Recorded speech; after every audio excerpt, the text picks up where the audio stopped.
My name is Anne Lynch. I've been an anti-poverty community campaigner for nearly 30 years. I've campaigned on outbreaks of dysentery in Drumchapel. I have campaigned against the poll tax. I've campaigned against school closures. I've campaigned against asbestos in local schools. I'm presently campaigning against fuel poverty. I think it's the most serious issue besides climate change that's affecting our people. The campaign that I'm currently involved in is a result of the last Tory government privatising the gas and electricity. Under Margaret Thatcher, they privatised the gas in 1986 and they privatised the electricity in 1990. Hence, we've seen a 1,000% increase in gas bills and we've seen a 61% increase in electricity bills.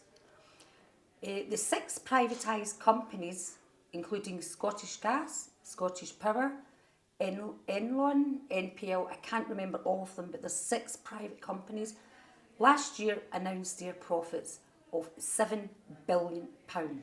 6 private fuel companies made £7 billion profit, and the rest of us are freezing. And what do you see as the connections that you've been talking about today between climate change and fuel poverty? You know, it's actually quite ironic because we organised a public meeting for Thursday evening in Dunmuir and Clydebank to highlight the issue of fuel poverty. And ironically, the 4 days leading up to the public meeting happening, we had to leaflet the local tenants, the local people.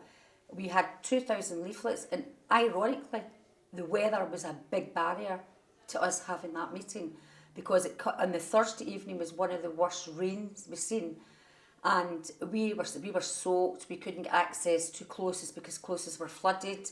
We couldn't get access to the library the 2 days before because the local library was flooded and it had to close. So really, it's like, to me, the climate change is impacting on everything. Brilliant, thanks.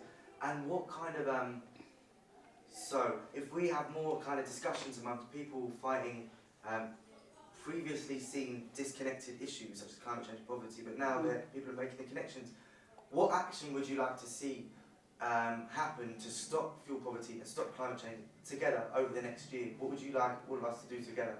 Right. You know, I think unity is the key. I think we have to be united in a campaign to save the planet, to save global warming, to save floods, to save the famines that are going to be happening and are happening in other countries just now. But it's quite difficult to match them up because we're in quite a low level of poverty, and you're worried about how to heat the house, the fact you can't use hot water. You're also maybe unemployed and you're on a gyro, so you're on a very, very low income. It's actually quite hard to rise above that struggle. I've just lost my thought now.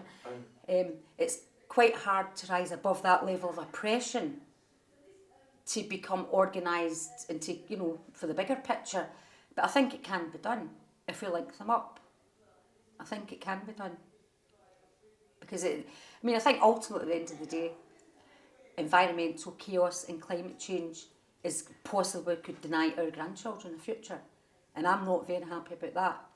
And I'm also not very happy that we've been given this beautiful earth. We've been given natural resources like oil, water, the air, the trees, just the whole beauty of nature is outstanding. And it is getting eaten up by pollution, by climate change, by private profiteers who don't give a damn other than making a profit. And that is the price we will pay for unless we get organised.